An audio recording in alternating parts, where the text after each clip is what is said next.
Tanggal 6 Juli 2025 bertepatan hari Jumat, yaitu Hari Raya Kurban, dan juga disebut Hari Raya Haji. By the way, bagaimana umat yang sedang berhaji? Semoga pulang dari sana menjadi haji mabrur ya. Amin. Nah, kita mau membahas nih sebenarnya ketika kita berhaji ke Mekah, haruskah memakai paspor dan visa haji? Ketika daulah Islam tegak pertama kali di Madinah, setelah itu masa kekhalifahan Umar bin Khattab sampai abad ke-20, umat yang ingin berhaji tidak ada embel-embel apa-apa untuk pergi berhaji ke Mekah. Yang diperlukan hanya keuangan yang cukup untuk naik kapal laut ke sana.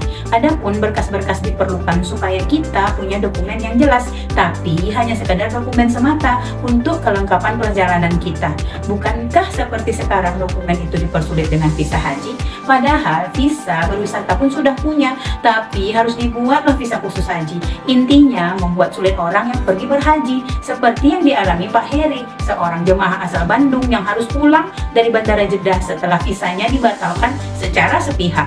Ia sudah bersiap ihram, bahkan sudah berniat umrah tamattu. Namun semua harus pupus, no visa, kata petugas. Tak ada pelanggaran, tak ada catatan buruk, tapi negara pun bungkam. Tak jelas siapa yang membatalkan dan kenapa dibatalkan. Yang nyata hanyalah luka, air mata Pak Heri dan mungkin ribuan umat yang mulai mempertanyakan sebenarnya siapa pemilik kuasa atas Baitullah. Inilah buah dari sistem internasional yang mengatur peribadatan umat dengan logika, kapitalisme dan nasionalisme semu. Baitullah yang semestinya menjadi rumah semua umat Islam kini dijadikan komoditas.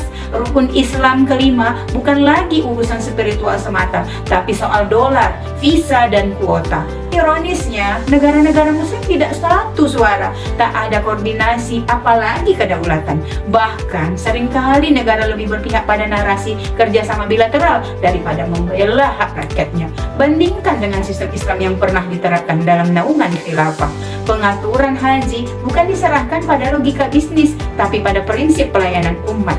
Negara bukan broker visa, tapi khadim al-ummah. Negara menyediakan jalur-jalur aman bagi jemaah, bahkan menjamin kebutuhan mereka sejak dari daerah asal hingga kembali ke tanah air. Tidak ada monopoli travel, tidak ada kasta layanan. Semua jemaah diposisikan sebagai tamu Allah yang mulia, tetapi sudah menjadi keharusan ada pengaturan dan pembatasan. Bagi yang akan berhaji harus dibuat kuota tiap wilayah. Bagi yang berhak harus mendapat semacam kartu jemaah haji atau sekarang seperti tasreh dan kartu nusuk. Tetap harus ada pembatasan karena untuk pengaturan dan kenyamanan. Bagaimanapun Al-Musna itu area terbatas dan semua jemaah harus mendapat layanan yang layak atau tenda makan dan lain-lain. Dana talangan haji juga harus dihilangkan agar tidak ada antrian yang sangat panjang. Jadi harusnya yang daftar haji